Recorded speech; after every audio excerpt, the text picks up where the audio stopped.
খুশি হলে পৃথিবীর বাড়ি তামাম, গাছপালা যদি সব হয় রে কলম, শেষ হবে না রে লেখে তব গুণগান।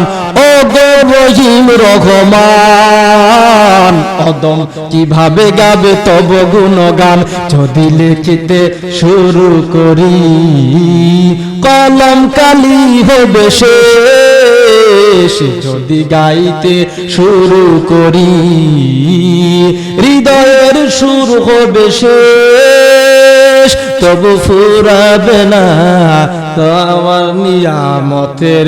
লিখতে লিখতে আল্লাহ রাব্বুল আলামিন, এই আল্লাহ রাব্বুল আলামিন হাবিব বলেন কুল্লাম কানাল বাহরু, ও নবী আপনি দুনিয়ার মানুষদেরকে ঘোষণা করিয়া দিন এই পৃথিবীতে যত সমুদ্র আছে সমস্ত সমুদ্রগুলো যদি কালি দ্বারা পরিণত করা হয়, এরপরে যদি আমার গুণ কীর্তন আমার নিয়ামতগুলো লিখতে থাকে, একদিন কালি শেষ হয়ে যাবে, তদ্রূপ ভাবে যদি আবার লিখতে থাকে এরপরও শেষ হয়ে যাবে, এরপর আমার নিয়ামত আমার গুণ কীর্তন লিখে শেষ করতে পারবে না। জোরে বলেন সুবহানাল্লাহ।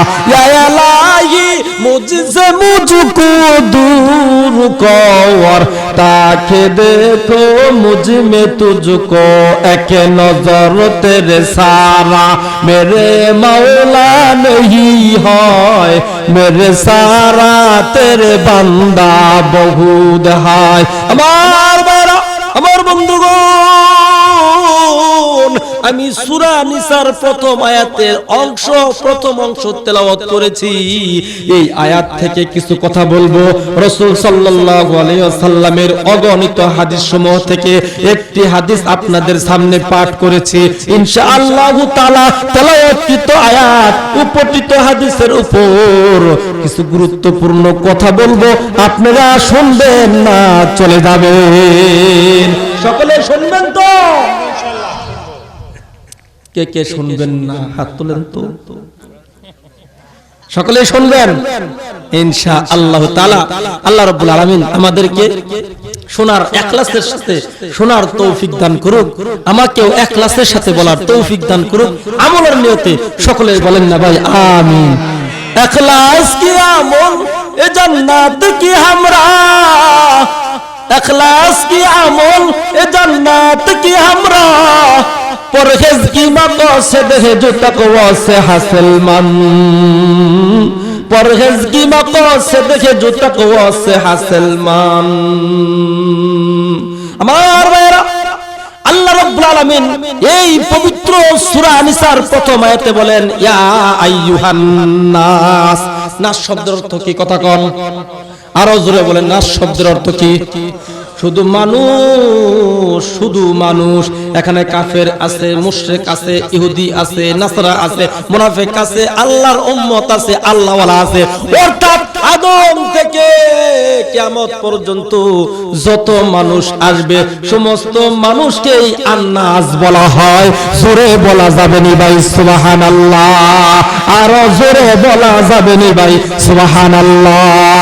লা ইলাহা ইল্লাল্লাহ, লা ইলাহা, জোরে জোরে মারহাবা মুহাব্বতে ইল্লাল্লাহ, লা ইলাহা, লা ইলাহা ইল্লাল্লাহ, লা ইলাহা ইল্লাল্লাহ, লা ইলাহা ইল্লাল্লাহ, লা ইলাহা। গুলশানে আজ বুলবুলিরা গাইছে শিরিন কালাম, নবী তামাম জাহান নবীর তরে জানাই লাখো সালাম, জানাই লাখো সালাম। সকলে বলেন সাল্লাল্লাহু আলাইহি ওয়াসাল্লাম। গুলশানে আজ বুলবুলিরা গাইছে শিরিন কালাম,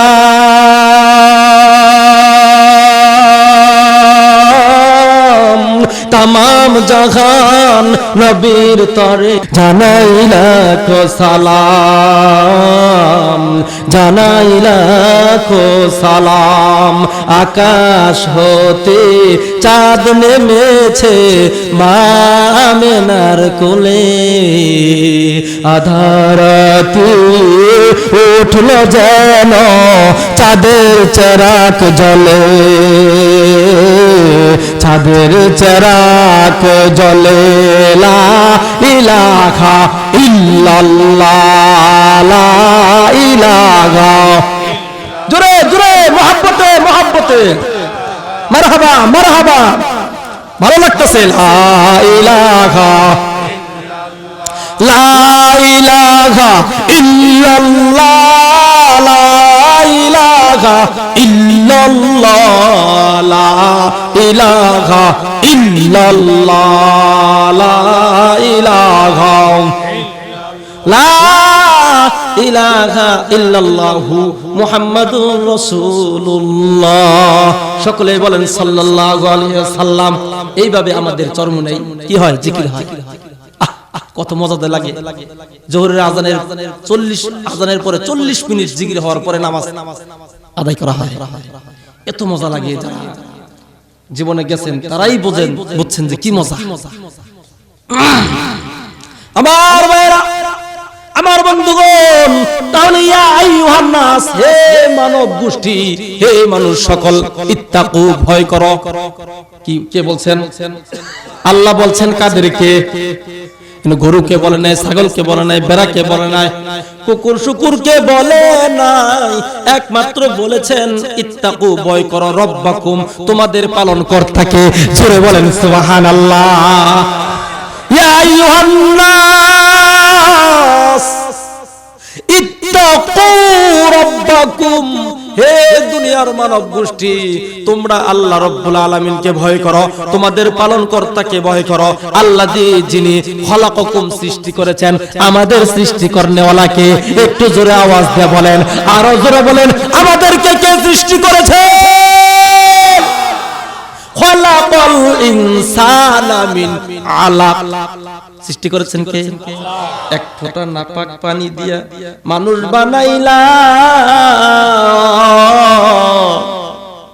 নাপাক কেরে মানুষ বানাইয়া ফেরেশতাদের চাইতে দামি বানাইলা। সূরা বলেন সুবহানাল্লাহ সুবহানাল্লাহ। ওয়ালাকাদ কাররামনা বানি আদম, আমরা ভিআইপি পার্সন। আল্লাহ রাব্বুল আলামিন ভিআইপি বান্দা, আশরাফুল মাখলুকাত আমাদেরকে বানাইছেন। সুবহানাল্লাহ বলেন সুবহানাল্লাহ। তাহলে আমাদের সৃষ্টিকর্তাকে জোরে কর। দৃষ্টি মুদের যায় যত দূর, একটু মন থেকে দোয়া করেন, গলা সাফ হয়ে যাবে। দৃষ্টি মুদের যায় যত দূর, সৃষ্টি তোমার ছড়ানো, সৃষ্টি যত অবিরত তোমার মায়ায় জড়ানো। দৃষ্টি মুদের যায় যত দূর, জোরে বলেন মারহাবা মারহাবা মারহাবা। না চাহিতে দাও গো তুমি বাছার অধিকার, ইচ্ছে হলে আবার তুমি নিতে পারো প্রাণ সবার। তোমার হাতে সব জীবন, তোমার হাতে যে মরণ, তোমার হাতেই সব জীবন, তোমার হাতেই যে মরণ, তোমার হাতেই সব জীবন, তোমার হাতে যে মরণ। মান অপমান কান্না হাসি তোমার হাতে লুকানো, সৃষ্টি যত অবিরত তোমার মায়ায় জড়ানো। দৃষ্টি মুদের যায় যত দূর, জোরে বলেন সুবহানাল্লাহ। মানুষ মরতে চায়, আল্লাহ নেয় না, আবার বাঁচতে চায়, আল্লাহ রাখে না। কথা কোন ঠিক কিনা? হায়াত মউত কার কাছে? কথা বলুন। আল্লাহ রাব্বুল আলামিনের কাছে। আমার আপনার জীবন, আমার আপনার মরণ, আমার আপনার সব। জোরে বলেন, আমাদেরকে সৃষ্টি করেছেন রব। সুবহানাল্লাহি ওয়া বিহামদিহি, সুবহানাল্লাহ। পিপাসাতে দাও গো পানি, রাত্রি এলে ঘুম। পানির কি মর্যাদা! যারা রোজা রেখে পানির শরবত সামনে রেখে যখন 5 মিনিট অপেক্ষা করে, তারা বোঝে যে পানির কি মর্যাদা, বোঝে ঠিক কিনা? পিপাসাতে দাও গো পানি, রাত্রি এলে ঘুম। আপনার মাইকটা সমস্যা হলো, একটু নড়াচড়া করুন, আওয়াজ যাবে। এইভাবে কথা বলা যায়? গার ব্যথা করো, টানে না তো কি করুন, থাক দরকার নেই, না না থাক সমস্যা নাই, না না ওটা বলতেছি না, মানে এখান থেকে কথা বললেও মাইকে যাবে, আবার এইভাবে কথা বললেও তো হয়। আচ্ছা ঠিক আছে, পিপাসাতে দাও গো পানি, রাত্রি এলে ঘুম, সকাল হলে সূর্যি মামা দেয় দেয় একে চুম। এই কি মজা রে, সকালে যখন সূর্য উদিত হয় আমরা ঘর থেকে বের হয়ে যেখানে সূর্যের আলো আছে থাকি, সুবহানাল্লাহ বলে। পিপাসাতে দাও গো পানি, রাত্রি এলে ঘুম, সকাল হলে সূর্যি মামা দেয় দেয় একে চুম। সবখানে আছো তুমি আসমানে বা বনভূমি, সবখানে আছো তুমি আসমানে বা বনভূমি, সবখানে আছো তুমি আসমানে বা বনভূমি। রাতের আকাশ নিজুম হাতে মধুর সাজে সাজানো, সৃষ্টি যত অবিরত তোমার মায়ায় জড়ানো। দৃষ্টি মুদের যায় যত দূর, দৃষ্টি মুদের যায় যত দূর, সৃষ্টি তোমার সরানো, সৃষ্টি যত অবিরত তোমার মায়ায় জড়ানো। দৃষ্টি মুদের যায় যত দূর, জোরে বলেন আল্লাহু আকবার। কল কল সুর দরিয়া নদী গাহে গান, জোয়ার বাটা ক্ষণে ক্ষণে এই তো তোমার দান। বাদশাকে ফকির বানাও, ফকিরকে আমির বানাও, বাদশাকে ফকির বানাও, ফকিরকে আমির বানাও, ফকিরকে ধনী কে ফকির বানাও।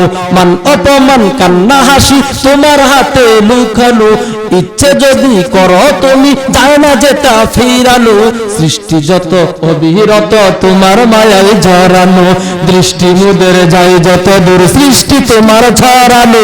সৃষ্টি যত অবিরত তোমার মায়ায় জড়ানো, দৃষ্টি মুদের যায় যত দূর, জোরে বলেন আল্লাহু আকবার।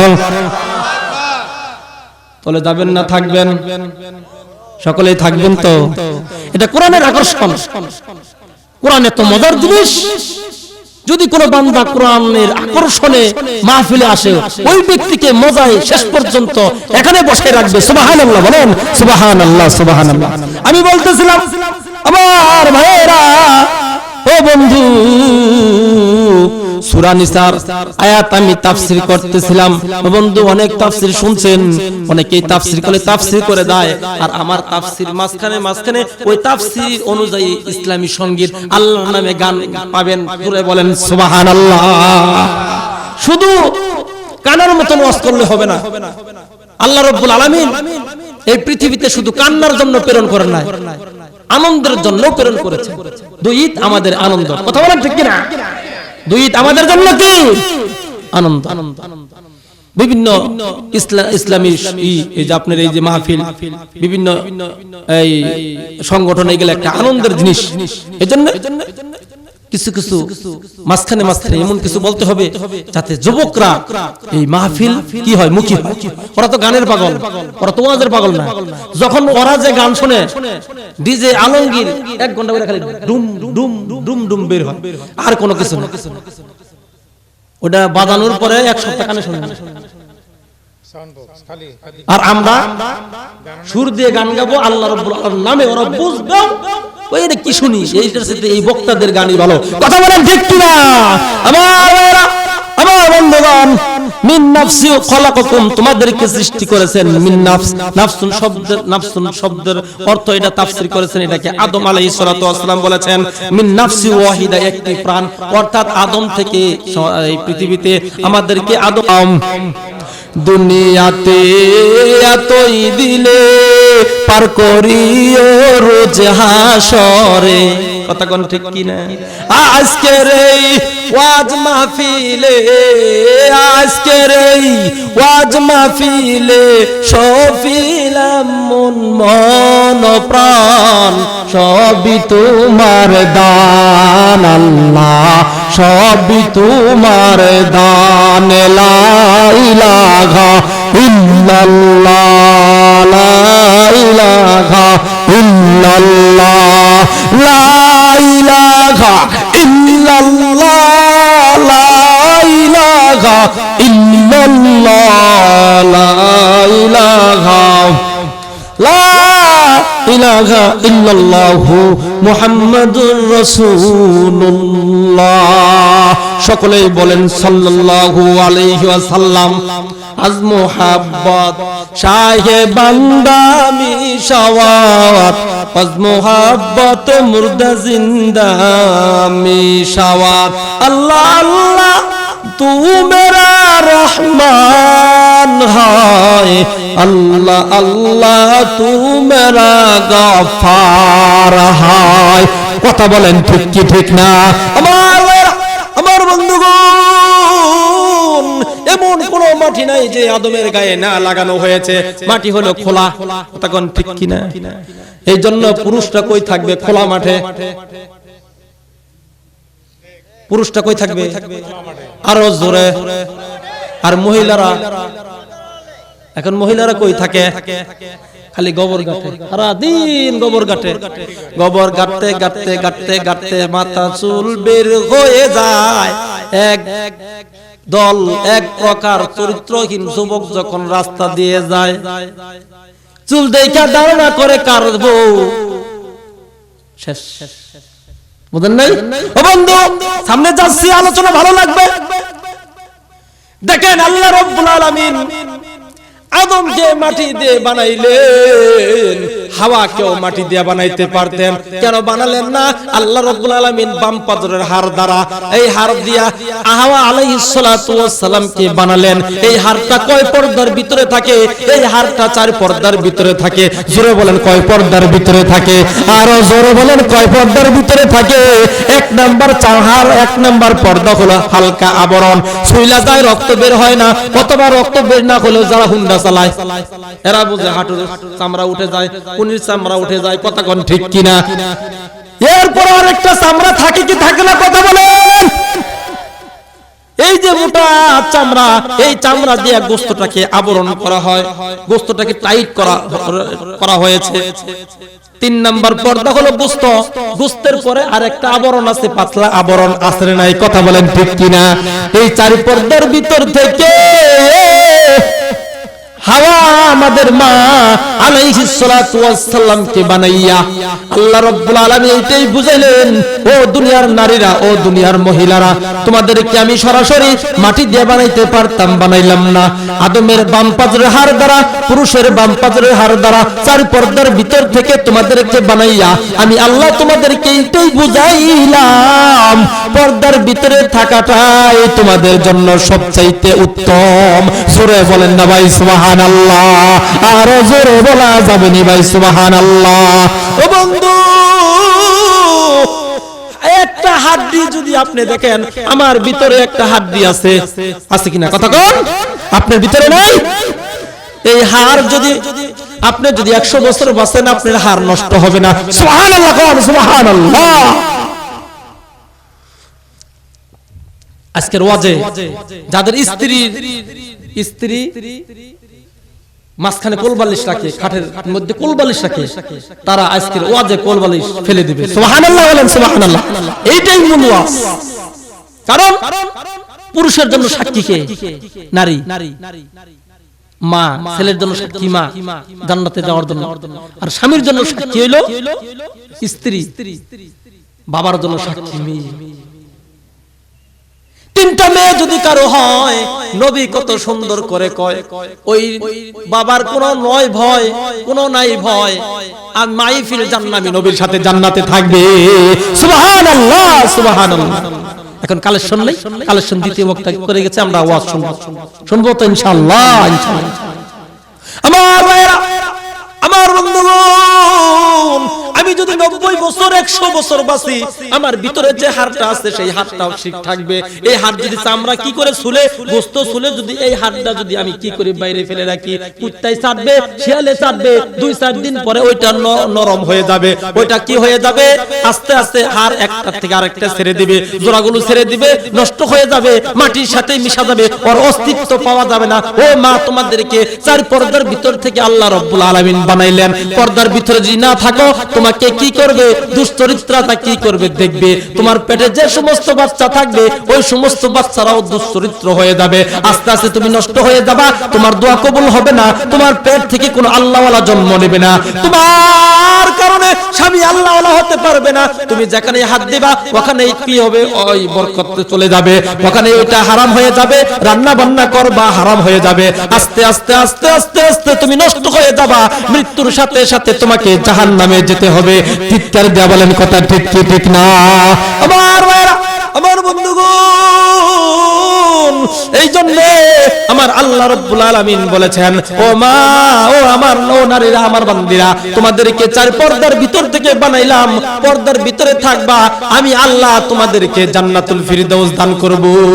সুবহানাল্লাহ, সুবহানাল্লাহি ওয়া বিহামদিহি, সুবহানাল্লাহ।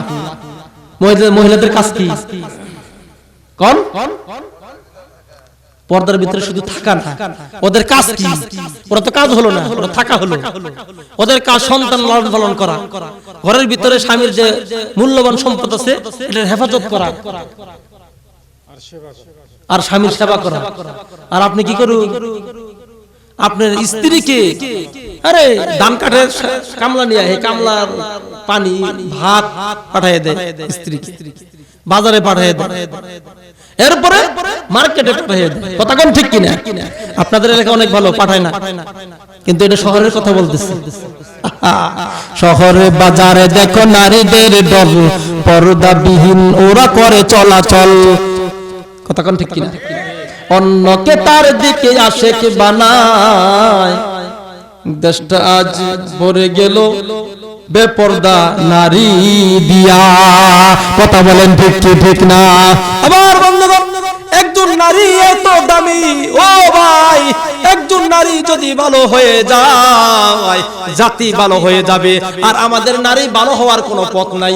আমাদের ভিতরে, বাড়ির ভিতরে এতগুলো চ্যানেল, স্টার জলসা, স্টার প্লাস, জি বাংলা, জি গোল্ড চ্যানেলের কোনো অভাব নাই। এক অভাবে যদি স্বভাব নষ্ট হয়, আরেক চ্যানেলের অভাব স্বভাব ভালো হয়ে যায়। স্বামী যখন বাইরে থেকে এসে বলে, ও বিবি আমাকে ওজুর পানি দাও, আমাকে পানি দাও, হাত ধুবো, মুখ ধুবো, খানা দাও, গরম করে খানা দাও, খানা খাবো। স্ত্রী বলে, কই আধা ঘন্টা ওয়েট করো, জিরাও। আধা ঘন্টা জিরানোর পরে ডাক দেয়, কি গো দাও না কিছু, কই আর আধা ঘন্টা। স্টার জলসা শেষ হলো, এখন টাপুর টুপুর শুরু হবে। কথা কোন ঠিক কিনা? আমার ভাইরা, আমার বন্ধুগণ, এই জন্য জ্ঞান এটা আপনার থাকতে হবে। এই জ্ঞানগুলা আপনার স্ত্রীকে দিতে হবে, আপনার অর্জন করতে হবে। কথা কোন ঠিক কিনা? ইলমেরা রাজি নাকিস মাতাল জাম্বার ফিনা লানা ইলমুন ওয়ালিল্লাহ দাইমালু ফা ইন্নাল মা লা ইয়াফনা আন করিবি ওয়া ইন্নাল ইলমা ইয়াবকা লা ইয়াজালু। ইলমেরা জাযু কুরদান বিহিসাব খলকেরা দাদান জবাবে বা সওয়াব। ইলম যদি আপনার না থাকে ও বন্ধু, তাহলে আপনার বাড়ির মানুষগুলো আল্লাহওয়ালা বুজুর্গ বান্দা হতে পারবে না। কেন না? কারণ কি, আপনি আল্লাহ রাব্বুল আলামিনের ইবাদত বন্দেগী করার পিছনে আল্লাহ রাব্বুল আলামিন যে পর্দা হুকুম করেছেন, ফরজ করে দিয়েছেন, এই পর্দার ইলম জ্ঞান অর্জন করতে হবে। আপনাকে এই জ্ঞানটা অর্জন করে আপনি যখন এই জ্ঞানটা আপনার ভিতরে থাকবে, আপনার স্ত্রীর ভিতরে থাকবে, তখন ওই ইলম আপনাকে, আপনার স্ত্রীকে গুনাহর কাজ থেকে হেফাজত করবে। সুবহানাল্লাহ, আমি সুবহানাল্লাহ। ইন্নামা ইয়াগশাল্লাহা মিন ইবাদিহিল উলামা। আল্লাহ রাব্বুল আলামিন বলছেন, নিশ্চয় নিশ্চয় যারা ইলম অর্জন করেছে, জ্ঞান অর্জন করেছে, জ্ঞানী, আল্লাহ রাব্বুল আলামিনকে তারাই একমাত্র ভয় পায়। জোরে বলেন সুবহানাল্লাহ। ও মা,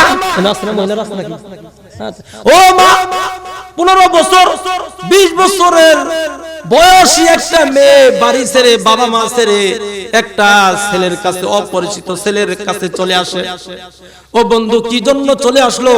চলে আসার পরেই দেখা যায় ওই মেয়েকে দেবরের খেদমত করা লাগে। কথা কর, বড় ভাই যদি বিয়ে করে, ছোট ভাই যত আছে তাদেরকে সেবা যত্ন করা করে বড় ভাবি। কতক্ষণ ঠিক কিনা?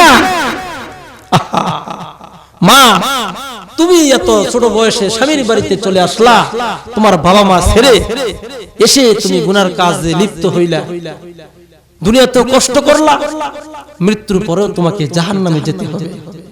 বরযাত্রী বিয়ের পাত্রী লইয়া চলে গাড়ি, বরযাত্রী বিয়ের পাত্রী লইয়া চলে গাড়ি, শ্বশুর বাড়ি যায় রে ময়না বাপের বেটা সারি, শ্বশুর বাড়ি যায় রে ময়না বাপের বেটা সারি। মায়ের বাদন ছিন্ন কইরা, মায়ার বাদন ছিন্ন কইরা ময়না যখন যায়, কি দশা তার সেই তো জানে, অন্যে বোঝা ধায়, বুক ফেটে যায় হায় রে হায় তার দেখলে আকাজারি, শ্বশুর বাড়ি যায় রে ময়না বাপের বিটা সারি। কথা বলেন ঠিক কি ঠিক না?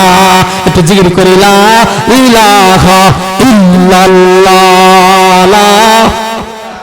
জোরে জোরে মোহাব্বতে জোরে বলেন লা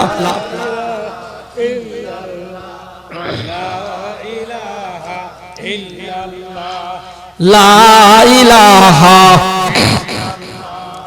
লা ইলাহা ইল্লাল্লাহ, লা ইলাহা ইল্লাল্লাহ, লা ইলাহা অজরে লা ইলাহা।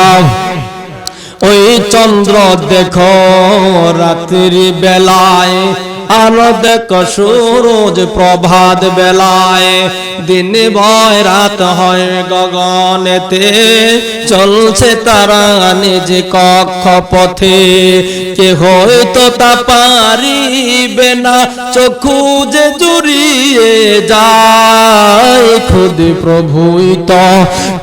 প্রভুই তো করেছেন সবই যেন করি উপাসনা তার। লা ইলাহা ইল্লাল্লাহ, লা ইলাহা লা ইলাহা ইল্লাল্লাহ, লা ইলাহা ইল্লাল্লাহ, লা ইলাহা লা ইলাহা ইল্লাল্লাহু মুহাম্মাদুর রাসূলুল্লাহ।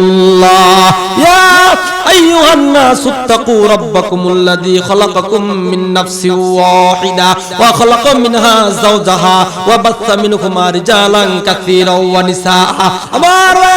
আমার বন্ধুগণ, আমি সংক্ষিপ্তভাবে বলতেছি, তাহলে এই আয়াত দ্বারা বোঝানো হয়েছে মহিলারা পর্দায় থাকবে। আর মহিলারা যদি পর্দায় থাকে, ও বন্ধু, ওই মহিলার পিছনে আল্লাহ রাব্বুল আলামিন রহমতের ফেরেশতা কি করে দিবেন? হেফাজত করার জন্য রহমতের ফেরেশতা প্রেরণ করবেন। জোরে বলেন সুবহানাল্লাহ। এই একটা কারণ, অনেক লম্বা ঘটনা, অনেক লম্বা আলোচনা আমি এখানে রাখলাম। দ্বিতীয় নাম্বার কারণ হলো, এই বাম পাজরের হাড় দ্বারা বানাইয়া কি বুঝাইলেন? এই বাম পাজরের হাড় দ্বারা বানাইয়া এইটাই বুঝানো হলো, ও পুরুষেরা, তোমার হাড় দ্বারা তোমার নারীকে বানানো হয়েছে, তোমার স্ত্রীকে বানানো হয়েছে। এই জন্য হাড়টা যেমন তোমার, স্ত্রীটাও তোমার। হাড় যদি ভেঙে যায়, ওই ভাঙ্গা যেভাবে জোড়া লাগবে সেই ব্যবস্থা করো। হাড় যদি কোনো ব্যথা পাও, ওই ব্যথার ওষুধ তুমি হাড়কে লাগাও। হাড়ের যদি কোনো ক্ষয়ক্ষতি হয়, লক্ষ লক্ষ টাকা খরচ করে তুমি ওই তোমার হাড়কে চিকিৎসা করো। তদ্রূপ ভাবে যে হাড় দ্বারা তোমার স্ত্রীকে বানানো হয়েছে, ওই হাড়টাও তোমার। তোমার স্ত্রীর যদি কোনো অসুবিধা হয়, স্ত্রী যদি রোগাক্রান্ত হয়, স্ত্রী যদি কোনো মুসিবত হয়, সর্ব অবস্থায় পাশে থাকা তোমার জন্য জরুরি। কারণ হাড়টা তোমার, স্ত্রীটাও তোমার, সম্পদ যেরকম তোমার, চোখটাও যেরকম তোমার, হাতটাও যেরকম তোমার, স্ত্রীটাও তোরকম তোমার। এই হাতকে যেভাবে আপনি হেফাজত করবেন, চোখকে আপনি যেভাবে হেফাজত করবেন, আপনার স্ত্রীকেও ওইভাবে হেফাজত করতে হবে। জোরে বলেন না ভাই সুবহানাল্লাহ, আরো জোরে বলেন না ভাই সুবহানাল্লাহ। আল্লাহ রাব্বুল আলামিন এই জন্য এক আয়াতের মধ্যে বর্ণনা করেছেন, স্ত্রীরা হলো স্বামীর পোশাক, আর স্বামীরা হলো স্ত্রীদের পোশাক। জোরে বলেন না ভাই সুবহানাল্লাহ। শীতের রজনীতে আমরা পোশাকগুলো গায়ে রেখি, এক সেট খুলে ফেলি, আবার আরেক সেট গায়ে দেই। তদ্রূপ ভাবে স্ত্রী, দিনেও আপনার স্ত্রীর কাছে থাকতে হবে, রাত্রেও আপনার স্ত্রীর কাছে থাকতে হবে। মাঝখানে কোলবালিশ রাখা জায়েজ নাই। মাঝখানে যদি কোলবালিশ রাখেন, আপনার স্ত্রী কষ্ট পাবে। আল্লাহ রাব্বুল আলামিন আপনার আপনার স্ত্রীর কাছে জিগাবে, ও আমার বান্দি তোমার স্বামী কেমন ছিল? স্ত্রী যদি বলে আমার স্বামী ভালো ছিল না, মাঝখানে শয়তানকে জায়গা দিয়েছে, কোলবালিশ মানে শয়তান, সেই শয়তানকে জায়গা দিয়েছে, আমাকে বুকে নেয় নাই, আল্লাহ আমার স্বামী ভালো ছিল না, এই কথা বলার সঙ্গে সঙ্গে আল্লাহ রাব্বুল আলামিন তোমার কবরে জাহান্নামের আগুন জ্বালিয়ে দিবেন। চিৎকার দিয়ে বলেন নাউজুবিল্লাহ। এই জন্য স্ত্রী হলো স্বামীর জন্য সার্টিফিকেট জান্নাতের। স্ত্রী যদি বলে আমার স্বামী ভালো ছিল, স্বামী যদি বলে আমার স্ত্রী ভালো ছিল, উভয়জন জান্নাতে চলে যাবে। একজন যখন জান্নাতে যাবে, মনে করো স্বামী জান্নাতে যাবে, স্ত্রী গুনাহগার, ও বন্ধু মুহাব্বত করেছেন, স্ত্রী কিন্তু গুনাহগার। এরপরে আল্লাহ রাব্বুল আলামিন যখন আপনাকে জান্নাতের অর্ডার দিবেন, আপনি জান্নাতে যাবেন, তখন আপনি বলবেন আল্লাহ জান্নাতে যাওয়ার সিস্টেম হলো জোড়া জোড়া। ও বন্ধু আদম হাওয়া আলাইহিস সালাতু ওয়াস সালামকে নিয়ে জান্নাতে যাবে, আমার আপনার নবী তার বিবিগুলোকে নিয়ে জান্নাতে চলে যাবে। আপনি যখন একা জান্নাতে যাবেন, আল্লাহকে প্রশ্ন করবেন, আল্লাহ ওই যে সকলেই জোড়ায় জোড়ায় জান্নাতে যাচ্ছে, আমি একা জান্নাতে যাব না, আমার স্ত্রী কই? আল্লাহ রাব্বুল আলামিন বলবেন তোমার স্ত্রী তো তোমার উপর সমান আমল করে নাই, সে গুনাহগার, সে হলো জাহান্নামের বাসিন্দা, জাহান্নামে তার যাইতে হবে। এবার আল্লাহ রাব্বুল আলামিনের কাছে স্বামী বলবে, আল্লাহ এই যে আমি বসলাম, আমি জান্নাত চাই না, যে জায়গায় আমার স্ত্রী জান্নাতে যাবে না সেই জান্নাত আমি চাই না। তখন আল্লাহ রাব্বুল আলামিন বলবেন, ও ফেরেশতারা যাও এই লোকের স্ত্রীকে নিয়ে আসো। তখন জোড়ায় জোড়ায় আল্লাহ রাব্বুল আলামিন জান্নাতে দিয়ে দিবেন। সূরা বলেন সুবহানাল্লাহ, সুবহানাল্লাহি ওয়া বিহামদিহি, সুবহানাল্লাহ, সুবহানাল্লাহ। স্ত্রীর জায়গা কোথায়? বুকে। কোন জায়গায়? বুকে রাখতে হবে, সব সময় মুহাব্বত দিতে হবে, ভালোবাসা দিতে হবে। আপনি 40 বছর বয়সে যদি বিবাহ করেন, 20 বছরের একটা মেয়ে, আপনার স্ত্রী আপনার বাড়িতে এসে থাকে, আর আপনি আপনার শ্বশুরবাড়ি যাওয়ার পরে পাগল হয়ে যান, 2 দিন পরেই জামুগা চলো জায়গা তাড়াহুড়া করা শুরু করেন, আর বছরের পর বছর আপনার বাড়িতে আপনার স্ত্রী থাকে, কোনোদিন যাওয়ার কথা বলেন, বললেও তো আপনি মানেন না, ধমক দেন। অনেক যুবক আছে হুজুর যৌতুকের টাকার জন্য স্ত্রীকে মারে, এরা পুরুষ না কাপুরুষ? আহা ও বন্ধু, পিঠটা তো তুমি খাওয়ার যোগ্য, তুমি দেন মোহর পরিশোধ করতে পারো নাই, তোমার তো জুতা দেয়া পিঠানো দরকার, কিন্তু উল্টা তুমি যৌতুকের টাকার জন্য তুমি পিটাও। আহারে, জানোয়ারের চাইতে খারাপ। উলাইকা কাল্লানাম বালহুম আদল, চতুষ্পদ জানোয়ারের নেই এরা, শুধু তা না এদের চাইতেও খারাপ, কুকুরের চাইতেও খারাপ। কুকুরের কয়েকটা স্বভাব আছে, কমনি কমু। 1 নাম্বার স্বভাব হলো এরা মসজিদ ঘর মানে না, মাদ্রাসা ঘর মানে না, সংসদ ভবন মানে না, যেখানে সেখানেই ওরা সঙ্গম করতে শুরু করে। কথা কোন ঠিক কিনা? 1 নাম্বার পোশাক গুণ। 2 নাম্বার গুণ হইলো দেখবেন যে ওদের লজ্জাস্থান ওরা চেটে চেটে খায়, শরীরে যদি গা হয়, পস্ত্র হয়, পোকা হয়, ওইগুলা কুকুরে খায়। কথা কোন ঠিক কি ঠিক না? মানুষের গু খায়, পচা খায়। ও বন্ধু, এর অনেক গুণ খারাপ আছে। এর চাইতেও খারাপ হইলো ওই সমস্ত লোক যারা যৌতুকের জন্য স্ত্রীকে পিটায়, যৌতুকের জন্য স্বামী স্ত্রী শ্বশুর শাশুড়িকে নির্যাতন করে, এরা হইলো ওর চাইতেও খারাপ। ও বন্ধু, এই জন্য আমার আপনার কি করতে হবে? স্ত্রীদেরকে মহব্বত করতে হবে, স্ত্রীদেরকে ভালোবাসতে হবে। আরে একটা স্ত্রী আপনার বাড়িতে আসার পরে কোনদিন আরামে থাকতে পারে না, আরামের ঘুম হারাম হয়ে যায়। কেমন করে হারাম হয়ে যায়? একটা মেয়ে বিবাহর 2-1 বছর পরে বাচ্চা গর্ভে ধারণ করে। কথা বলেন ঠিক কি ঠিক না? যখন একটা বাচ্চা গর্ভে ধারণ করে, তখন যে মার কি কষ্ট হয় এটা আমি আপনি বুঝাইতে পারবো না। এই জন্য আল্লাহর হাবিব বলেন, আল জান্নাতু তাহতা আকদামিল উম্মাহাত, সন্তানের জান্নাত মার পদতলে। সুবহানাল্লাহ, জোরে কর। জান্নাত কোনে আর খুঁজি কই যায়? মক্কা মদিনায় মসজিদে গিয়া জান্নাত খুঁজি। জান্নাত তো তোমার বাড়িতে, তোমার মাই তো জান্নাত। ভাত না দিলেন রুটি দিবেন, পোলাও দিবেন, আপনাকে ভাত দিতে কইছে কে? খুরমা দিবেন, কাপড় দিবেন, টাকা দিবেন। আল্লাহর পরে নবী বড়, নবীর পরে বাবা। মায়ের উপর ফরজ হলো করতে বাবার সেবা, মায় ও বাবার সেবা করা সন্তানের ফরজ। কি হজ করা? কি নামাজ পড়া, রোজা রাখা, যাকাত দেওয়া, পর্দা করা, পিতামাতার খেদমত করা। নামাজ কাজা হইলে কাজা আদায় করেন, পিতামাতার খেদমত যদি কাজা হয়ে যায় কি আপনি দূরে যান, কামলা রেখে পিতামাতার খেদমত করতে হবে, বউ দিয়া নয়। কারণ আপনার মার খেদমত আমি করতে পারবো না, আপনার ওয়াইফ আপনার মার খেদমত করবে না, গলা আমাদের টিপ দিয়ে ধরবে। আবার আপনার মাও বলতে পারবে না, বললে পরে খবর আছে ভাতের মধ্যে দিব পায়খানা, এটা বলবে। এই জন্য আপনার খেদমত করতে হবে। আপনি যদি বাড়িতে না থাকেন, কর্মচারী রেখে পিতামাতার খেদমত করা লাগবে। কথা বলেন ঠিক কি না? আল্লাহর পরে নবী বড়, নবীর পরে বাবা।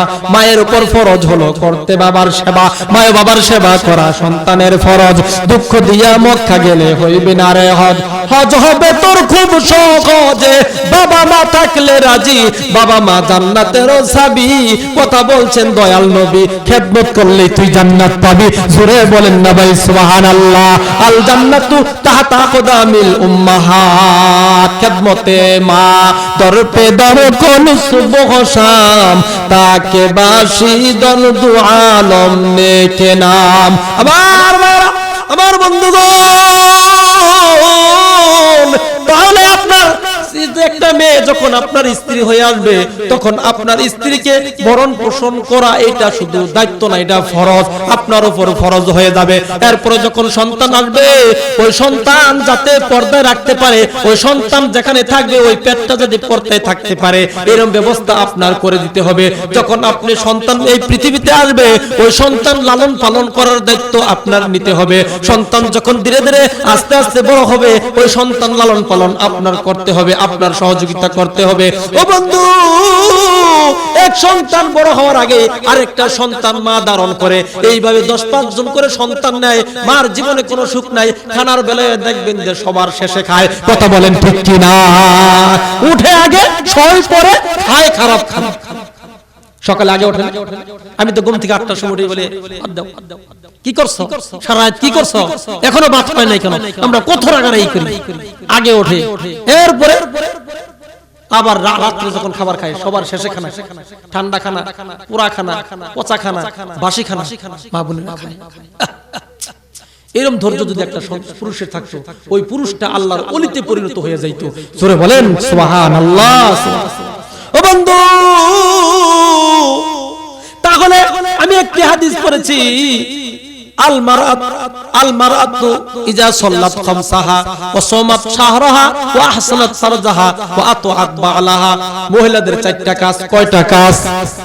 মহিলাদের কাজ 4টা দিয়েছেন আল্লাহ, আর আমরা মহিলাদেরকে 13 দফা দিয়ে রেখে দিয়েছি। কথা বলেন ঠিক কি না? ওদের কামাই করতে হয়, বাজার করতে হয়, মার্কেটে যাইতে হয়, গাড়ি চালাইতে হয়, হুন্ডা চালাইতে হয়, আটা ময়দা মুখে মাখতে হয়। কথা বলেন ঠিক কি না? আমার ভাইরা, আমার বন্ধুগণ, মহিলাদের 4টা কাজ। 1 নাম্বার হলো গিয়া 5 ওয়াক্ত নামাজ। কয় ওয়াক্ত? আপনার বই পড়ে কয় ওয়াক্ত? সময় মতো নামাজ পড়ো, দিলের ময়লা দূর করো। নামাজ পড়লে খুশি হয় কে? অন্তর পরিষ্কার হয়ে যায়। নামাজ পড়লে পরে খোদা তাআলার দিদার হয়। আবুল হাসেম তাই কয়। কথা বলেন ঠিক কিনা? নামাজিরা জান্নাতে যাবে, কোরআনে তা প্রমাণ দেয়, হাদিসে তা প্রমাণ দেয়। সময় ফুরাইয়া যায়, কখন যেন জম এসে দৈরা নিব জমালায়। সময় ফুরাইয়া যায়, মানুষ যারা বেনামাজি তারাই হইল মসজিদ মাদ্রাসার কমিটি। আরো আসতে বলেন, মামলা হবে। কথা কন না কে? কথা কইলে আমাদের চাকরি চলে যায়। ঘুষখোর, মদখোর, জুয়াখোর, জিনাখোর, বিড়িখোর, হাইরে খুর, এদেরকে বানাই মসজিদের সভাপতি। আবার মাহফিলের সভাপতি বানাই, এলো বিড়ি খেয়ে আসছে, বৈশা থাকে, হাইরে গন্ধাকারে কয়, কিছু বলাও যায় না, ইজ্জত নষ্ট হয়ে গই। আপনাদের এলাকাটা বলো, গ্রামের এলাকায় কিছু সভাপতি না মসজিদের? আরে অনেক ভালো। আচ্ছা সাবেক যখন ছিলেন তাহলে বর্তমান তার সাথে ভালো আসবেন, ঠিক কিনা? যাই দিন খারাপ আসে দিন ভালো নাকি? যাই দিন ভালো আসে দিন খারাপ নাকি? এক ওয়াক্ত নামাজ পড়ে না, এরপরে বলে হুজুর গো নামাজ না পড়লে কি হবে, আমাদের ঈমান ঠিক আছে। কই কেমনে? কই ঈমান আলী বিদেশ গেছে, টাকা ঠিক মতো পাঠায়, তাহলে ঈমান আলী ঠিক আছে না? কই নামাজ পড়লে পড়ি, না পড়লে নাই, মদ খাই আর মুখ খাই, গু খাই আর গোবর খাই, বাবার নেজ ধরছি, জান্নাত না দিয়া সারাসারি নাই। যুবক এই আকীদা দিয়া হবে না রে ভাই। জীবনেও নামাজ পড়ে না, কয় নামাজ না পড়লে কি হবে, আমরা জান্নাতি। কয় কেমনে? কয় আমাদের বাবা জান্নাতি, বাবা কি আমাকে তুই জান্নাতে যাবে? আমার ভাইরা ওই দিকে যাচ্ছি না, লাইন অনুমতে কথা বলতে হবে। মা বোনদেরকে নিয়ে কথা বলতেছি। মা বোনদের চার কাজ, এক নম্বর হলো গিয়া 5 ওয়াক্ত নামাজ পড়বে, নাকি স্টার জলসা দেখবে, ছবি দেখবে, টিভি দেখবে, ঘরে যদি থাকে টিভি, ভালোবাসে বিবি, আমরা মনে করি এইটাই জান্নাতের চাবি, চইলা গেলে তুই স্ত্রী কই পাবি? কথা কন আমার সাথে যা, আমি যা কই তাই কর। আমার ভাইরা, আমার বন্ধুগণ, এক নম্বর হলো গিয়া 5 ওয়াক্ত নামাজ পড়বে। অনেকের বাড়িতে যায় নামাজ আছে, নামাজ নাই। কথা বলেন ঠিক কিনা? আমার ভাইরা, যে বাড়িতে নামাজ নাই ওই বাড়িতেও ঈমান নাই। নামাজ আর ঈমানের মধ্যে পার্থক্য হলো মুসলমান আর কাফেরের মধ্যে পার্থক্য হলো গিয়া নামাজ। যারা নামাজ পড়ে মুসলমান, আর যারা নামাজ পড়ে না তারা কাফের হইয়াও গরু খায়। এটা আমার কথা না, হাদিসের কথা। কার কথা? কথা বলেন। মুসলমান আর কাফেরের মধ্যে পার্থক্য কি? জোরে কোন কি? যারা পড়ে না তারা কি? হুজুরের দাওয়াত করে খাওয়ায়, কাফের করলে দাওয়াত দিব, টাকা দিব, বেতন দিব, টাইজ দিব, টাকা দিব, তাহলে বলেন। আমার ভাইরা, আমার বন্ধুগণ, তাহলে এক নাম্বার হলো গিয়া নামাজ। স্ত্রী নামাজ পড়বে, এই হাদিসের মধ্যে আছে, স্বামী পড়বে না। স্বামী নামাজ পড়ার পরে স্ত্রীকে বলবে তুমিও নামাজ পড়ো, আমি মসজিদে যাই। ও মা, তোমাকে একটা মেসেজ দিয়ে যাই, তোমরা হইলা সওয়াবের ভান্ডার, তোমরা কথা বললে সওয়াব হয়, আমরা সওয়াব কামাই করলেও সওয়াব হয় না। কয় কেমনে? তোমার স্বামীকে শুধু ধাক্কা দিয়ে বলবা স্বামী যান, ফজরের আযান দিয়েছে, আসসালাতু খায়রুম মিনান নাউম। জোরে বলেন আল্লাহু আকবার। ঘুমের চেয়ে নামাজ ভালো, আর তুমি ঘুমাইও না, ঠিক মতো পড়িলে নামাজ জান্নাত তোমার ঠিকানা। ওরে আমার ভাই বোনেরা, জলদি করে উঠে যাও, ওযু করে তাড়াতাড়ি নামাজ পড়তে লেগে যাও। আহা কঠিন হাসরে নামাজ তোমায় ভুলবে না, ঠিক মতো পড়িলে নামাজ জান্নাত তোমার ঠিকানা। জোরে বলেন না ভাই সুবহানাল্লাহ। ও মা, তুমি শুধু তোমার স্বামীকে ধাক্কা দিয়া বলবা নামাজে যাও, নামাজে যাও, তোমার স্বামী এসে আমাদের মুসল্লায় দাঁড়িয়ে যাবা, তোমার নামাজ তুমি পড়লা, তোমার নামাজ হয়ে গই, তোমার নামাজ, তোমার স্বামী তোমার কারণে মসজিদে এসে নামাজ পড়লো। এই যে তোমার স্বামী জামাতে এসে নামাজ পড়লো, একা একই নামাজের চাইতে 25-27 গুণ সওয়াব বেশি পাইলো। তোমার স্বামী এত কষ্ট করে শীতের মধ্যে আসলো, আবার কষ্ট করে বাড়িতে গেল, ঠান্ডা কার্পেটের মধ্যে বসে নামাজ পড়লো। এই যে কষ্ট করে যত সওয়াব কামাই করলো, তুমি দুইটা ধাক্কা দিয়াই তার চাইতে বেশি সওয়াব পাইলা। জোরে বলেন সুবহানাল্লাহ। এই মেসেজটা দিবেন। ও মা, তোমার স্বামী যখন কোন কাজ করে আসবে, তোমার আঁচলখানা দিয়া মুখটা মুছাইয়া দিবা, মারহাবা কবা পানি দিবা। তোমার স্বামী জিহাদে গেছে, তাবলীগ গেছে, জামাতে গেছে, ওয়াজে গেছে, যত জায়গায় যত সওয়াব কামাইছে ওই পরিমাণ সওয়াব তোমাদের আমলনামায় আল্লাহ দিয়ে দিবেন। সুবহানাল্লাহ। জোরে কোন সুবহানাল্লাহ। ওনারা কথা বললেই সওয়াব পায়, কথা বললেই সওয়াব পায়। জামাতে আসা লাগবে না। আহলে হাদিস যারা আছে তারা জামাতে যায় নামাজ পড়ে। কেন? আল্লাহ যদি ঘরে খাবার দেয়, আমার কি খেতে খেতে কাম করা লাগবে? কথা কর। মহিলাকে তো ঘরে বললেই জামাতে সব দিবে, তাহলে কেন মহিলারা মসজিদে আসবে? নিরাপত্তা কে দিবে? মনে করেন মহিলারা যদি নামাজ পড়ে মসজিদে এসে, এটা আইন যদি হয়, যারা বিদেশ গেছে তাগো তাকে মহিলারা নামাজ কেমনে পড়বে? এমনি তো 15 টাকা দেয়, টাকা নিয়ে বাগে, কত কিছু নিয়ে বাগে। আমার ভাইরা, আমার বন্ধুগণ, মেয়েদের 4টা কাজ। 1 নাম্বার হলো গিয়া 5 ওয়াক্ত নামাজ, 2 নাম্বার হলো গিয়া রমজান মাসের রোজা। 11 মাস না 12 মাস, 1 মাস রোজা রাখবে। 3 নাম্বার হইল গিয়া তাদের সতীত্ব হেফাজত করবে। সতীত্ব বুঝলেন? আমরা মনে করি যে খালি এই টাইট ফিট কাপড় পরে রাস্তা দিয়ে যায়, এটাই মনে চরিত্রহীন। না, কথার মধ্যে চরিত্রহীন আছে। সারা দিন সারা রাত ফোনে কথা বলতে বলতে শরীয়ত, মারফত, তরিকত, হাকিকত সব ভোগাই, সব শেষ হয়ে যায়। আবার পর্দা করে, হাত মোজা পা মোজা দিয়ে চলে। বুঝেন নাই? এটা কিন্তু হেফাজত হয় না। কথাটাও এটা সত্রে আওরাত, এইটা কবিরা গুনাহ। প্রত্যেকটি হ্যালো একটা কবিরা গুনাহ। কেমন আছো 2টা গুনাহ, আই লাভ ইউ এখানে 4টা গুনাহ, মোট 6টা গুনাহ হয়ে গেল। কেমন আছো কত কথা কয়, হাই রে, এই কথাগুলো যদি স্বামীর সাথে বলতো, প্রত্যেকটা কথার বিনিময়ে সগীরা গুনাহগুলো ধরে পড়ে যেত, আর সব পেতেই থাকতো। সুবহানাল্লাহ করে কোন সুবহানাল্লাহ। স্বামীর জীবনে সালাম দেয় না, গার্লফ্রেন্ড কি যে কলেজে নলেজে বিশ্ববিদ্যালয় কত ইয়াসাল না খাতির মাত্র হেদেরকে সালাম দেয়। আসসালামু আলাইকুম ভাই, কেমন আছেন, আসেন না কে, আপনাদের দেখি না, না দেখলে ভালো লাগে না, আইসেন। এই যে কথাগুলো বললো, এরা কবিরা গুনাহ। প্রত্যেকটা কথা কবিরা গুনাহ। আর যুবকরা যে কবিরা গুনাহ করে, এরা ধাক্কাইয়াও কবিরা গুনাহ করে, টিপাও কবিরা গুনাহ, মেসেজ দেয় সমানে। আপনার কাছে রইছে, মানে এখানে স্ত্রী এখানে স্বামী, সমানে মেসেজ দিতে স্ত্রী জানেই না, আবার স্ত্রী মেসেজ দিতে জানেই না। মেসেজের মাধ্যমে কথা হচ্ছে, এটাকে বলা হয় চ্যাট। কি বলা হয়? চ্যাট করে। চ্যাট না হইতো ভাই, আমরা তো চালাই না, এই জন্য বুঝি না। আমার ভাইরা, তাহলে 3 নাম্বার কাজ হলো সতীত্ব হেফাজত করবে। শুধু পর্দা দিয়ে চামড়া ডাকবে না, অন্তরটা পরিষ্কার করা লাগবে। কথা বলেন ঠিক কি ঠিক না? অন্তর যদি পরিষ্কার না হয়, তুমি যতই লেপ দিয়া কম্বল দিয়া মাথা ডাকো, কাজ নেই হোগা। বুঝছেন? উকুন যদি মাথায় থাকে, যতই তুমি চুল বন্ধ কামড়াবেই। শয়তান যদি ভিতরে থাকে, যতই পর্দা করো খালি খোসাবে খোসাবে খোসাবে। জানলা খোলো, দরজা খোলো, বাইরে আসো, কেউ নাই, দেখে নাই, পর্দা করি। কথা বলে না কেন? আমার ভাইরা, আমার বন্ধুরা, অনেক কথা আছে। ছেলেরা মেয়েরা পড়ে কলেজে, আর ছেলেরা রাখে নলেজে। আস্তে আস্তে ডাকে, আসো, পার্কে নিয়ে যায়, কত জায়গায় যায়। আমার ভাইরা, 3 নাম্বার গেল। 4 নাম্বার হলো গিয়া স্বামীর খেদমত করা। নামাজ যেরকম ফরজ, রোজাটাও ফরজ, পর্দা করাটাও ফরজ, সতীত্ব ঠিক রাখাও ফরজ, স্বামীর খেদমত করাটাও ফরজ।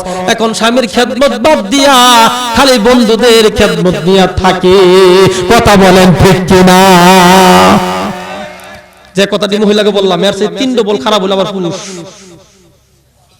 সারা রাত বাইরে কোথায় ঘোরাঘুরি করে, ফজরের আগ দিয়ে বুঝেন নাই? পুরুষরা যদি ভালো হয়ে যায়, স্ত্রীরা ভালো হয়ে যাবে। ঈশার নামাজ পড়ার পরে আপনি অনর্থক ভাবে যদি কোথাও থাকেন, স্ত্রীর অনুমতি ছাড়া, প্রত্যেকটা মুহূর্তে মুহূর্তে আপনার কবিরা গুনাহ হবে। স্বামী তারা সবকিছু ছেড়ে আপনার কাছে আসছে আপনাকে কাছে পাওয়ার জন্য।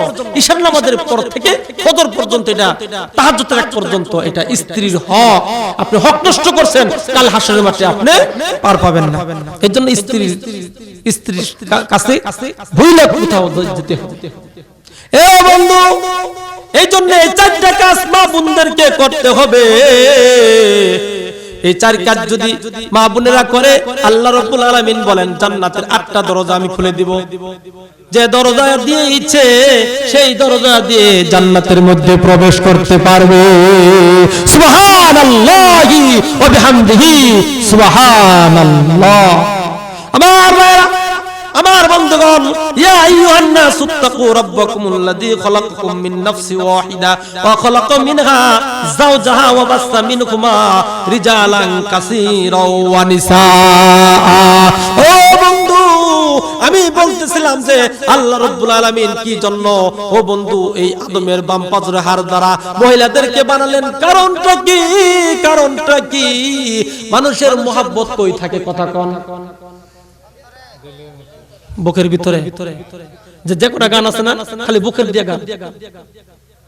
সব গানগুলো বুক দিয়া, ভালোবাসার গানগুলো বুকটা ফেটে যায়। তার মানে কি? মাথা ফেটে গেলে বুক ফাটে কেন? বুকের মধ্যে ভালোবাসা থাকে। এই জন্য বুক থেকে আল্লাহ রাব্বুল আলামিন বানিয়ে বুঝাইলেন, তোমাদেরকে মুহাব্বতের কারণে সৃষ্টি করেছি। সুবহানাল্লাহ, জোরে কোন সুবহানাল্লাহ। স্বামী যদি স্ত্রীর সাথে রাগ করে হজ করে কাম হবে না, স্বামী যদি স্ত্রীর সাথে রাগ করে নামাজ পড়ে কাজ হবে না। যখন স্বামী আর স্ত্রী মহব্বত থাকবে, আল্লাহ রাব্বুল আলামিন হবেন খুশি, তোমরা হবা না দোষী, আমরা জান্নাতবাসী। আল্লাহ রাব্বুল আলামিন মৃত্যুর পরে আমাদের মুখে রাখবেন ইমানের হাসি। আমরা কবরবাসী বাংলাদেশী যখন জান্নাতে যাব, আল্লাহ রাব্বুল আলামিন আমাদের মুখে খালি রাখবেন হাসি। জোরে বলেন না ভাই সুবহানাল্লাহ। আমার ভাইরা, আমার বন্ধুগণ, এই জন্য আল্লাহর হাবিব সাল্লাল্লাহু আলাইহি ওয়াসাল্লাম বলেন, আমি মেয়েদের পিতা, তোমরা মেয়েদেরকে গালি দিও না, মেয়েদেরকে আঘাত দিও না, মেয়েদের কলিজায় কষ্ট দিও না। মেয়েদেরকে গালি দিলে আমি নবী সহ্য করতে পারি না, মেয়েদেরকে আঘাত দিলে আমার কলিজায় আঘাত লাগে। এই জন্য তোমরা মেয়েদেরকে গালি দিও না, মেয়েদেরকে ভালোবাসলে আমি নবীকে ভালোবাসা হয়ে যায়। জোরে বলেন না ভাই সুবহানাল্লাহ। ইমামুল আউয়ালিন আখিরিন বাহরে সাদকা রাহমাতাল লিল আলামিন সাইয়্যিদুল কাওনাইন খাতমুল মুরসালিন আখিরা মদবুদ ফখরুল আউয়ালিন শুধু ওজুদাস রাহমাতাল লিল আলামিন মসজিদে শুদ্ধ হামারু এ জমিন। যিনি হলেন সমস্ত নবীদের নবী, যিনি হলেন সমস্ত মাখলুকের নেতা, যিনি হলেন আল্লাহর হাবিব, যিনি হলেন যার দাম হলো সবচেয়ে শ্রেষ্ঠত্ব, তিনি বলেছেন তোমরা মেয়েদেরকে গালি দিও না। আমার কোন ছেলে সন্তান জীবিত নাই, রাসূল সাল্লাল্লাহু আলাইহি সাল্লামের যত বংশধর আছে তার মেয়ের মাধ্যমে আসছে। ও বন্ধু, মেয়েদেরকে গালি দিও না, মেয়েদেরকে গালি দিলে আমি নবী সহ্য করতে পারি না। মেয়েদেরকে তোমরা ভালোবাসবা, যদি কোথাও যাও মেয়েদের জন্য মজা নিয়ে আসবা। মেয়েরা যখন কত কিছু তোমাদের কাছে চায় সঙ্গে সঙ্গে দিয়ে দিবা, আমি নবীকে দিয়ে দেওয়া হবে। তোমার মেয়ে যদি তো খুশি থাকে তাহলে আমি নবী খুশি হয়ে যাব, আর আমি নবীকে যদি তোমরা খুশি করতে পারো তাহলে তোমাদের আর কোনো চিন্তা নাই, আমার সাথে তোমরা জান্নাতে থাকবে। জোরে বলেন না ভাই সুবহানাল্লাহ। আরো জোরে বলা যাবে না ভাই সুবহানাল্লাহ। আমার বন্ধুগণ, এই জন্য আল্লাহ রাব্বুল আলামিন নারী জাতিদেরকে এতটাই সম্মান দিয়েছেন, এতটাই সম্মান দিয়েছেন। আপনি স্ত্রীকে মহব্বত করবেন, এরপরও জান্নাতে যাবেন। মেয়েকে মহব্বত করবেন, এরপরও জান্নাতে যাবেন। আপনি যদি আপনার মাকে মহব্বত করেন তাহলে আল্লাহ রাব্বুল আলামিন বিনা হিসাবে আপনাদেরকে জান্নাতে প্রদান করবেন। জোরে বলেন না ভাই সুবহানাল্লাহ। আমার ভাইরা, ও বন্ধু, মার মুখের দিকে এক নজর যদি কোনো সন্তান এক নজরে তাকায় ইখলাসের সাথে, আল্লাহ রাব্বুল আলামিন ওই সন্তানের আমলনামায় একটি কবুল হজের সওয়াব প্রদান করবেন। সুবহানাল্লাহ, সুবহানাল্লাহ।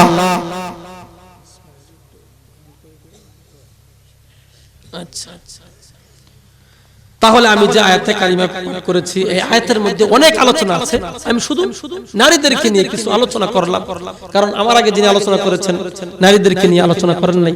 তার আগের আলোচনা মনে হয় নারীদেরকে নিয়ে হয় নাই, কারণ আমাদের ফ্যাক্টরি যদি ভালো হয়ে যায় গোডাউনের মালও ভালো হবে। কথা কোন নাকি? মা ভালো হলে ছেলে ভালো, মা কালো হলে ছেলে কালো। কথা কোন নাকি? এটা চামড়া কালো না, এটা চামড়া কালো। অন্তর যদি ভালো না হয় আপনার মাও ভালো না, এটা মনে করবেন। ফসল যদি ভালো হয় তাহলে গাছ ভালো, এটা মনে করতে হবে। ও বন্ধু, অনেক ঘটনা বাইরে, শেষে একটু চোখের পানি আনেন। ও বন্ধু, তুমি যে মহিলার ঘর থেকে জন্মগ্রহণ করেছো সেই মহিলাটাকে একবার ভেবে দেখেছো? তুমি যখন এই পৃথিবীতে ভূমিষ্ঠ হইলা, তুমি কিন্তু শুকনা জায়গায় ভূমিষ্ঠ হও নাই, অনেক পানি এই পৃথিবীতে নিয়ে এসেছো, নাকক পানিগুলো নিয়ে এসেছো। সেই পানিগুলোর মধ্যে মা থেকে তোমাকে মার শুকনা চুল দিয়ে পেঁচাইয়ে বুকে নিয়েছে। জোরে বলেন সুবহানাল্লাহ। ও বন্ধু, বৈজ্ঞানিকরা গবেষণা করেছে এই মায়ের গর্ভে যখন একটা বাচ্চা থাকে ওই থলিটা হলো 10 ইঞ্চি। কয় ইঞ্চি? কত গো? 10 ইঞ্চি। বাচ্চা যখন 7 মাস হয়ে যায় তখন বাচ্চাটা 10 ইঞ্চি হয়ে যায়। বাচ্চাটা যখন 11 ইঞ্চি বড় হয়ে যায় তখন আর ওই থলির মধ্যে কোনো জায়গা থাকে না, ওই থলিটা উঁচা হয়ে মার কলিজার মধ্যে লাগে। বাচ্চা যখন 15 ইঞ্চি বড় হয়ে যায় ওই কলিজাটা 5 ইঞ্চি উপরের দিকে উঠে যায়। এই জন্য মার কোনো কাজ ভালো লাগে না, খাওয়া দাওয়া ভালো লাগে না, মার কানে ফাফর লাগে। ও বন্ধু, এইভাবে আবার মার কলিজার নিচে সন্তানের পা ফিট করে দেয়, লাইতাইতে থাকে, যতবার নড়ে ততবার লাইতায়। বৈজ্ঞানিকরা গবেষণা করেছে ভাই, যে সন্তান মার কলিজায় যত লাইতাবে ওই সন্তানটা তত মেধাবী হবে, ওই সন্তানটাকে মা সবচাইতে বেশি ভালোবাসবে। জোরে বলেন না ভাই সুবহানাল্লাহ। একটা মার 5-10 জন সন্তান থাকলে দেখবেন যে ওই সন্তানদের মধ্যে একটা সন্তানকে মা সবচাইতে বেশি ভালোবাসে। কথা বলেন ঠিক কি ঠিক না? আমার ভাইরা, বৈজ্ঞানিকরা গবেষণা করেছে একটা লাথি যদি কোন পুরুষের কলিজার মধ্যে লাগতো সঙ্গে সঙ্গে পুরুষটা অজ্ঞান হয়ে মারা যাইত। এইভাবে যে বাচ্চাটা কম নাথায় ওই বাচ্চাটাও ভূমিষ্ঠ হওয়ার আগ পর্যন্ত 4500 বার মার কলিজার মধ্যে লাথি দিয়া এই পৃথিবীতে ভূমিষ্ঠ হয়। জোরে বলেন না ভাই সুবহানাল্লাহ। ও বন্ধু, এর মধ্যে 3টা ঐতিহাসিক লাথি আছে, বড় বড় লাথি আছে। সবচাইতে বড় লাথি যখন প্রথম একটা লাথি দেয় মায়ের ব্যথা ওঠে, বেদনা ওঠে, মা আর সহ্য করতে পারে না, দাঁড়ায় থাকতে পারে না, মা শুয়ে পড়ে বন্ধুগণ আমার। তারপরে দ্বিতীয় লাথি যখন দেয় তখন দেখবেন যে পানি ভাঙে, রক্ত ভাঙে। তৃতীয় লাথি যখন দেয় ওই থলিটা ফেটে জরায়ের মুখ ফেটে যায়, দুনিয়াতে আসে। ও বন্ধু, সন্তান যখন এই দুনিয়াতে ভূমিষ্ঠ হয় বৈজ্ঞানিকরা গবেষণা করেছে 1.5 থেকে 2 কেজি রক্ত খনন হয়। এই জন্য দেখবেন যে অনেক মা সন্তান প্রসব করতে গিয়া রক্তহীন হয়ে মারা যায়। কথা বলেন ঠিক কি ঠিক না? এই লাঠি আমিও দিয়েছি, আপনিও দিয়েছেন। এত লাঠাইলাম, লাঠানোর পরে মা সারা রাত্রি ঘুম পাড়তে পারে না। কিছুক্ষণ পরে পরে দুধ খাই আর প্রস্রাব করি, পায়খানা করি, বাসা বাড়ির সকলে ঘুমায়, মা দুঃখ নিয়ে ঘুমাইতে পারে না। ডাইনে শোয়, প্রস্রাব করে দেয়, পায়খানা করে দেয়, ওয়া ওয়া করে কান্না করে। আবার বামে শোয়, বামে প্রস্রাব পায়খানা করে দেয়, রাত্রি পোষায় না। এরপরে মা কি করে? ডাইনেও প্রস্রাব পায়খানা, বামেও প্রস্রাব পায়খানা। মা কি করে? মা ওই সন্তানের প্রস্রাব পায়খানায় গিয়া মার জায়গায় সন্তানকে স্থান দেয়, ওখানেও পায়খানা প্রস্রাব করিয়া ওখানে ওই জায়গাটাও কি করে? ভিজাইয়া ফেলে। এরপরে মা কি করবে? ডাইনেও ভিজা, বামেও ভিজা, মার পিঠেও ভিজা। ওই মা সন্তানটা বুকে নিয়ে সারা রাত্রি ভিজাতে শুয়ে থাকে। মায়ের বুকের উপরেও বাচ্চা প্রস্রাব পায়খানা করে দেয়। কথা বলেন ঠিক কিনা? বলেন ঠিক কিনা আমার ভাইরা, আমার বন্ধুরা? এরপরে যখন কোনো কাজ করতে নয় ওয়া ওয়া করে কান্না করে সঙ্গে সঙ্গে গিয়ে দুধ দিতে হয়। মা যখন খানা খাইতে বসে বাচ্চা কান্না করে, খানা রেখে বাচ্চাকে হাত করায়, বাচ্চাকে সান্ত্বনা দেয়। এদিকে খানা ঠান্ডা হয়ে যায়, ওই খানা আর খায় না। মা জানি কেমন দয়ালু, সন্তানের মুখের দিকে তাকিয়ে থাকে। বৈজ্ঞানিকরা গবেষণা করেছে একটা রাস্তা সিরা সিরা এই পৃথিবীতে সন্তান মিষ্ট হলো, এত রক্ত খনন হলো, মা সহ্য করতে পারে না, অজ্ঞান হয়ে যায়, অনেক মা মারা যায়। ও বন্ধুরে, দিলটা একটু নরম করে দেন। 1 ফোঁটা চোখের পানি আল্লাহ চায়, 1 ফোঁটা চোখের পানি যদি আল্লাহর কাছে ফেলতে পারেন, আল্লাহ রাব্বুল আলামিন আজকের এই মাহফিল কবুল করে নেবেন। জোরে বলেন না ভাই সুবহানাল্লাহ। বৈজ্ঞানিকরা গবেষণা করেছে মা যখন এত